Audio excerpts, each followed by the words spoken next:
The World Bank and its sister organization, the International Monetary Fund, are very special organizations. They are sitting on top of the world's wealth, which was put into a secret account, and it has more gold than anybody knows about. And it is cloaked in secrecy. The bankers do not own that money. It's held in benefit for humanity. The World Bank and the IMF are listed on a special agreement that was signed in 1950 about that. Assets, it's gold. It's more gold than people know about. It's over 1 million metric tons of gold. And the World Bank and the IMF have a special role to play, making sure that that money is spent to the benefit of humanity.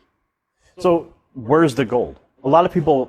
Some people believe that the gold in Fort Knox has disappeared.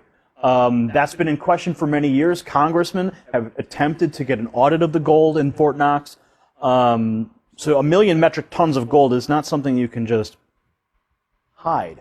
Where would you say that that gold is being stored? 400,000 metric tons are in the Central Bank of the Philippines. There's over 200,000 metric tons in Union Bank of Switzerland.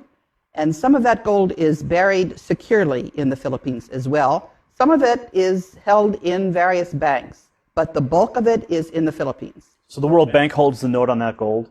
No.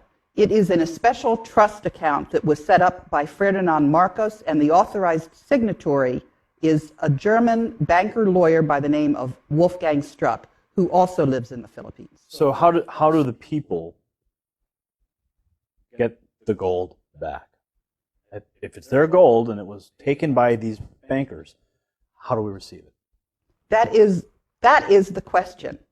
And they're just sitting there illegally and refusing to relinquish it. Part of the problem is that this gold is cloaked in secrecy. But in the last month, Wolfgang Struck has been publishing all of the documentation. So it's there for people to see. We have the originals. And people just have to make sure that the banks do what they're required to do, which is release the world's wealth.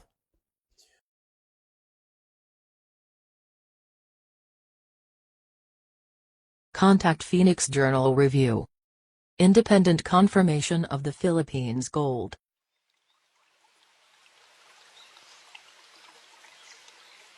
Throughout the Spanish occupation of the Maharlika, members of the Tagayan Italiano clan have been visiting Europe since some of their relatives were English and Austrian.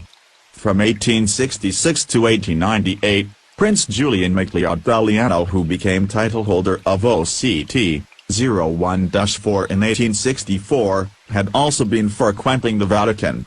In 1934, under Pope Pius XII, the Vatican negotiated with a member of the Filipino royal family, the Christian Italiano clan in the Maharlika. An agreement was reached that 640,000 metric tons of the Italiano gold would be lent to the Pope.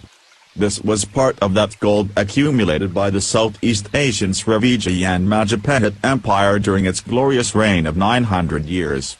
In 1939, two members of the Italiano family and a Roman Catholic priest, Father Jose Antonio Diaz, brought the gold from Kota Kinabalu, Sabah, to the Vatican.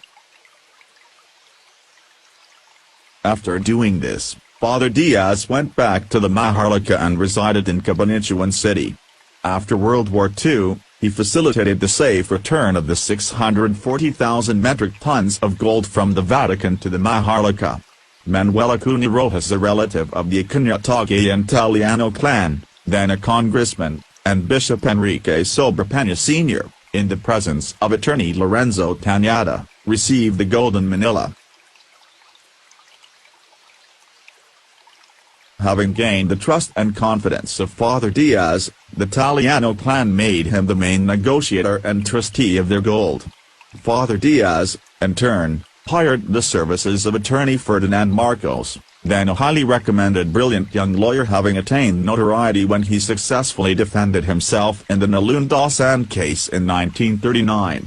The Italiano clan paid commission to Father Diaz and attorney Marcos in gold, 30% from the principal of 640,000 metric tons. In 1949, The two richest men in the world were Father Jose Antonio Diaz and attorney Ferdinand Marcos. Between the two of them they legitimately earned and owned 192,000 metric tons of gold.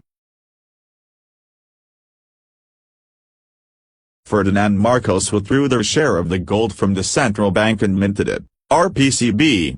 Sometime later, Father Diaz and Marcos brought their gold to Switzerland, in the Swiss Bank Corporation in Zurich.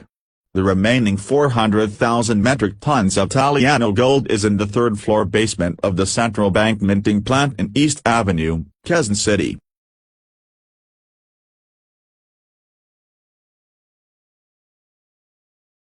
Gold for gold, dollar for dollar, this country, the Maharlika, is the richest country in the world.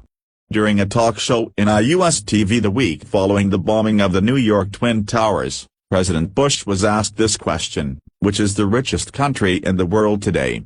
With a smile he said, the Philippines.